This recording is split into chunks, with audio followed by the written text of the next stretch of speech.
e senhores, como sabem, aqui vamos hoje versar sobre a Constituição de 1988 e como já foi previamente adiantado por todos os outros grupos, vamos fazer antecedentes e sínteses de ambos, tanto dela como um todo e de suas antecedentes, mostrando o fulcro de seu poder e habilidades que hoje servem para a nossa população em geral. Como sabem, o objetivo do nosso grupo é expor uma síntese, pelo menos um terço, do que cada um aqui absorveu durante esse tempo de estudos. E espero que todos os senhores apreciem o nosso trabalho. O que seria uma Constituição? Uma Constituição, senhores, nada mais é que um regimento de leis que estão impressas em um papel, porém com uma diferença. Ela não é simplesmente um papel comum, com palavras vazias ou empoladas, como diria o nosso amigo Maquiavel, florentino italiano. Então, como sabem, meu nome é David Miranda Santos e eu agora vou permitir que cada componente do meu grupo se apresente. Senhoritas?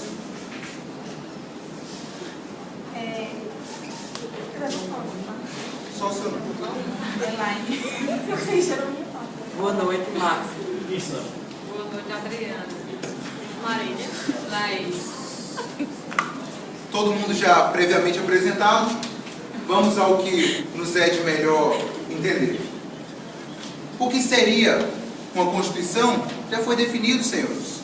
Mas então, quando foi que surgiu a primeira Constituição?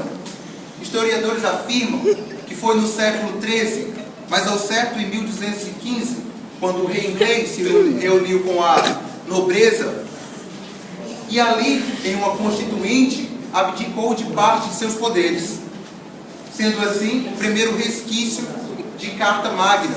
E esta Constituição ganhou um nome empolado, magnífico e em todo em latim. O seu nome é Magna Carta Libertatum, ou a Suprema Carta da Liberdade, como queiram, senhores. Então, estamos em 1960 e, como está no slide, diz: e suas turbulências do governo. Que turbulências seriam essas? Jânio Quadros é eleito presidente por eleições diretas e, como vice, João Goulart, o Django, na vice-presidência. O que vai acontecer? Conspirações atuam contra Jânio Quadros, que, por não aguentar a pressão, simplesmente ele vai abdicar do cargo e Django assume a presidência. No entanto, partidos conservadores observavam o Django e pensavam: Django pode ser, quem sabe, um alienado, ou por mais, um de esquerda, uma pessoa que pudesse ter conexões viáveis e complexas com movimentos de extrema esquerda e que, na visão deles, poderia prejudicar a ordem política social. Como? Ou melhor, os interesses capitalistas. Eles pensavam que o Django poderia destruir a propriedade privada e, por isso, novas articulações ocorreram contra Django e, como sabem, em 31 de março de 1964 acontece o golpe militar, onde não vou me prolongar, pois hoje já foi um tema ditamente versado, e vou diretamente para o primeiro ato constitucional. O que é que esse ato vai fazer? Vai revogar a Constituição de 1946, que nela, até então, poderia existir o voto direto. O que ficou estabelecido? Votos indiretos. Então, no dia 15 de abril do mesmo ano, o Marechal Castelo Branco toma o poder e, anos após, depois de vários atos institucionais que monopolizavam o poder, chegamos em 67, onde é feita uma nova Constituição da República Federativa do Brasil, e sim, claro, vinda diretamente com uma lei de segurança nacional e que simplesmente estabelecia um estágio de sítio ainda pior. Por quê? Porque dessa vez as pessoas podem ser presas dentro de seus lares, crianças podem ser mortas, apenas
dizia o seguinte em TVs abertas da Bandeirante: o povo deve simplesmente estabelecer novas eleições diretas. E essa ideologia veio à tona, fazendo com que todos os partidos se unissem com esse ideal de fazer uma justiça e restabelecer as eleições com uma forte prisma e diretas já. Então, a primeira manifestação acontece em 1983, no dia 31 de março do mesmo ano, em Pernambuco, e é seguida por Goiânia e Curitiba, no qual, presidida por pessoas de elite como Luiz Inácio Lula da Silva, Fernando Henrique Cardoso, Ulisses Guimarães, intelectuais de peso, e orquestrados e embalados na música de Fafá de Belém ou Nilton Nascimento, em 1984, senhores, eles conseguiram um marco extraordinário na nossa ordem política social. Eles conseguiram reunir mais de 1,5 milhão de pessoas na frente do estado do Inhambaú, em São Paulo, exatamente no dia do aniversário da mesma. O que é que eles queriam? Queriam uma nova emenda constitucional, no qual estabelecesse eleições diretas e presididas por intelectuais de massa. Eles gritavam: o povo paga imposto, é uma exigência, mas quem paga também pode cobrar. Só há uma solução: diretas já! O que acontece? Depois que a emenda foi votada, com 63 votos a favor, ou melhor, e 3 abstenções e 113 ausências no plenário, o povo foi vencido. Mas seria uma derrota crucial, senhores? Não. Por quê? Ela pode não ter conseguido alcançar o lucro, o êxito de vitória estabelecido até então, mas conseguiu que o Colégio Eleitoral, em 1985, no término da ditadura militar, elegessem Tancredo de Almeida Neves como presidente, terminando uma ditadura e de vários políticos que estabeleceram na nossa presidência da República. Conseguiram por meio de lúbias populares. O que seriam lúbias, pessoal? Seriam pressões populares com relação ao poder público.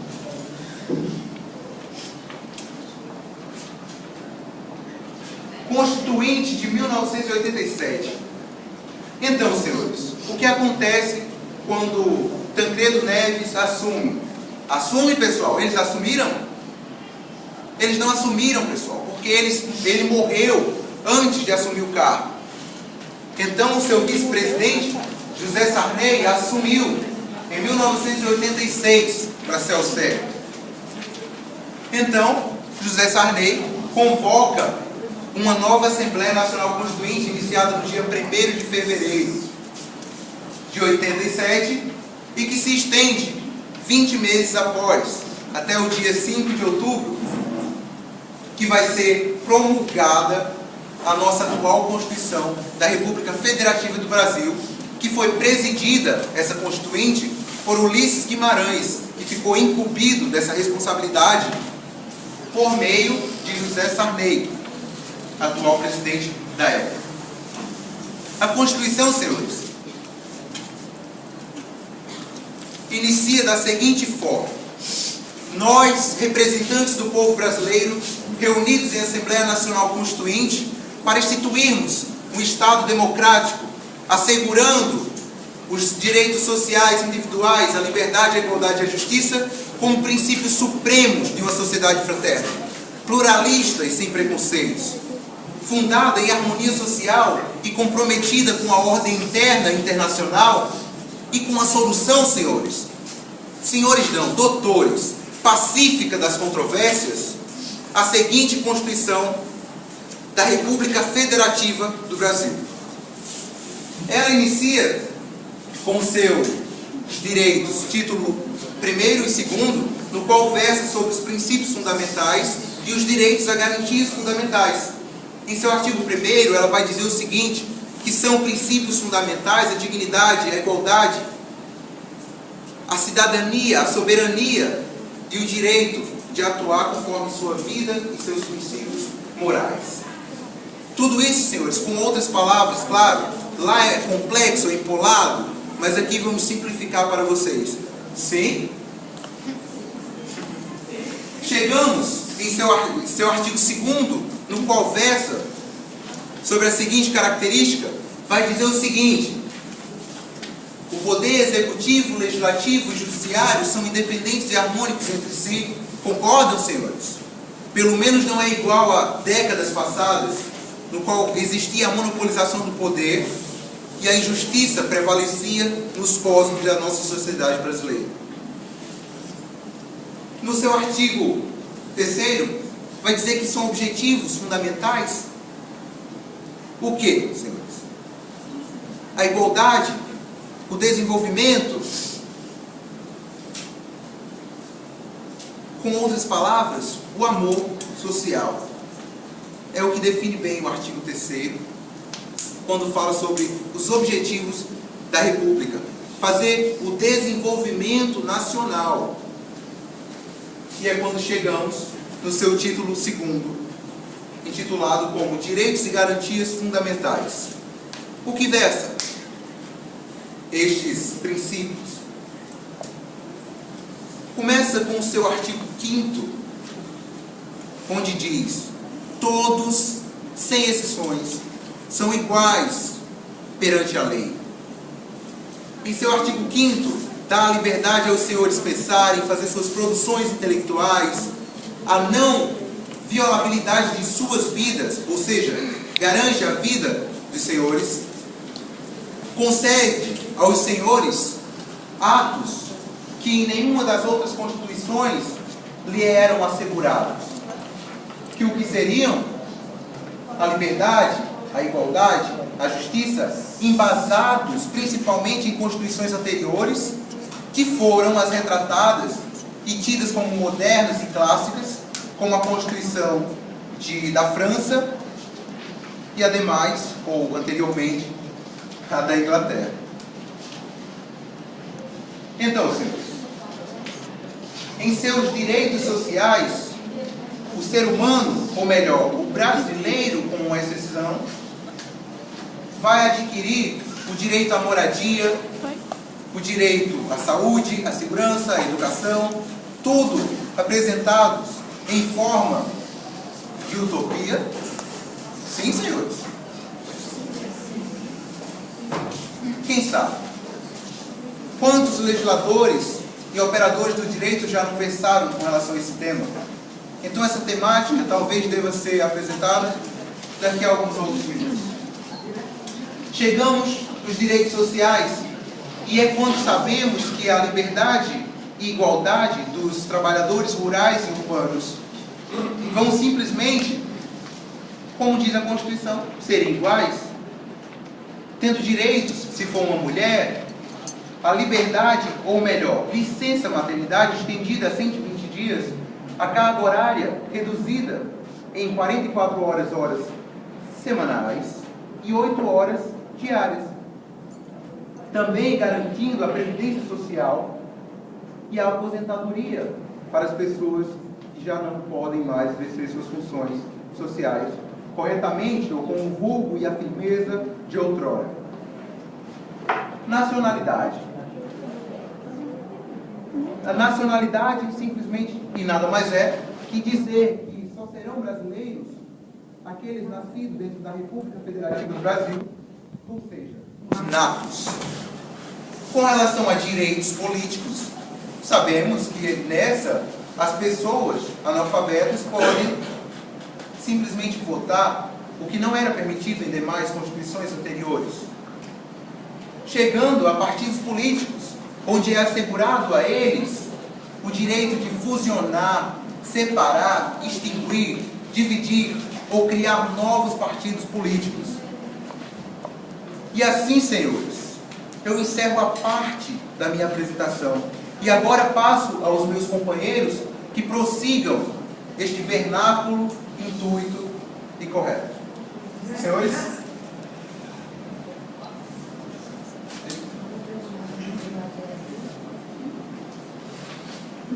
Organização do Estado.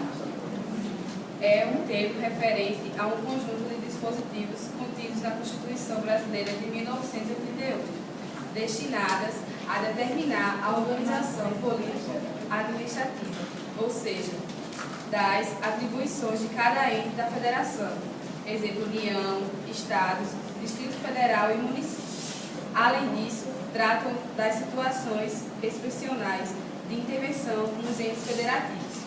Versam sobre administração pública e geográfica, economia e social. A abordagem dos dispositivos que organizavam a estrutura do Estado inicia no título 3, capítulo 1, da Organização do Político Administrativo, sendo seu primeiro artigo o de número 18, como vocês estão vendo ali, até o 43. No artigo 18, temos novamente a sanção do pensamento de Montesquieu, definindo a separação dos poderes do Estado em três: executivo, legislativo e judiciário. O artigo guarda ainda importantes conceitos sobre a criação de territórios, estados e municípios. Os territórios pertencem à União, sendo sua criação, transformação independentes de lei complementar. Os estados podem ser criados através de plebiscito ou por lei complementar, sendo que esta existe a maioria absoluta das casas do Congresso Nacional para sua aprovação. Já a criação de municípios é estabelecida por lei estadual, dependente de período determinado por lei complementar, e dependerão de consulta prévia, mediante plebiscito, às populações dos municípios envolvidos, após a divulgação dos estados de viabilidade municipal, apresentados e publicados na forma da lei.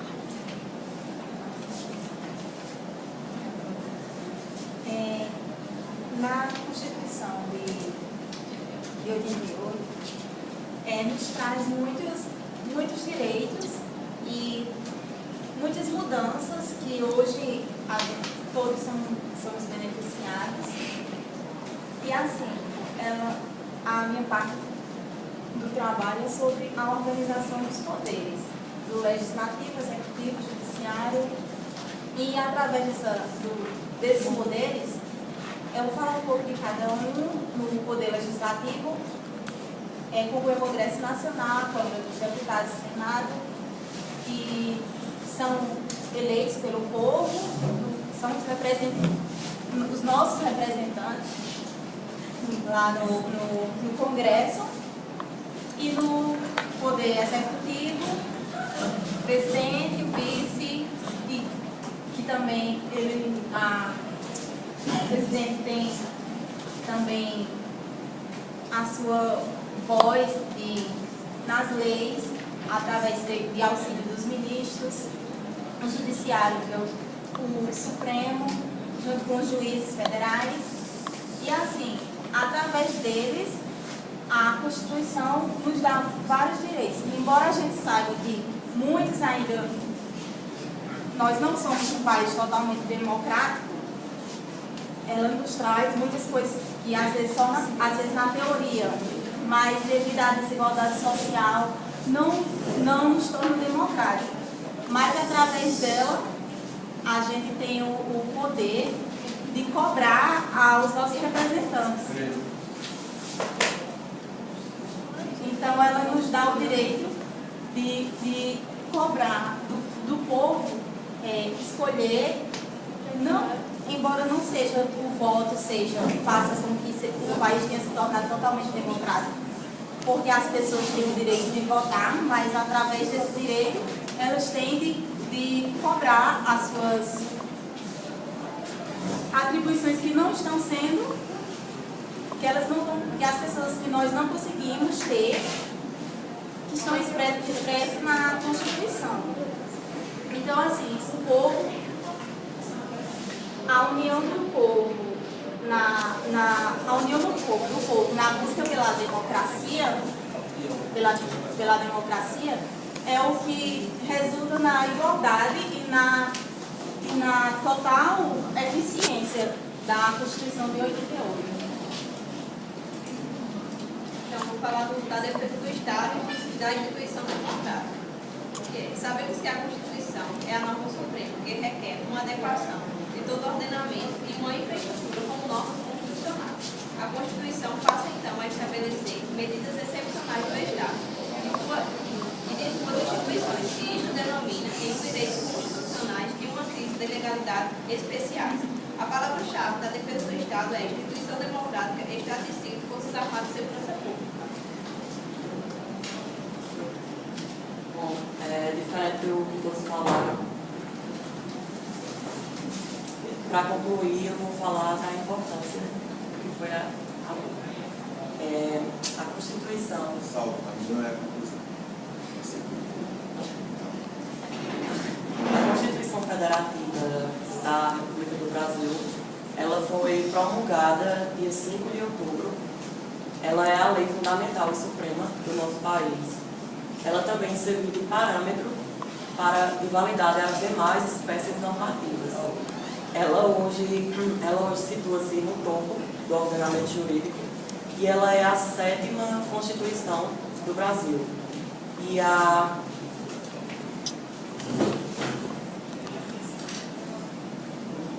8ª Constituição brasileira em um século de república.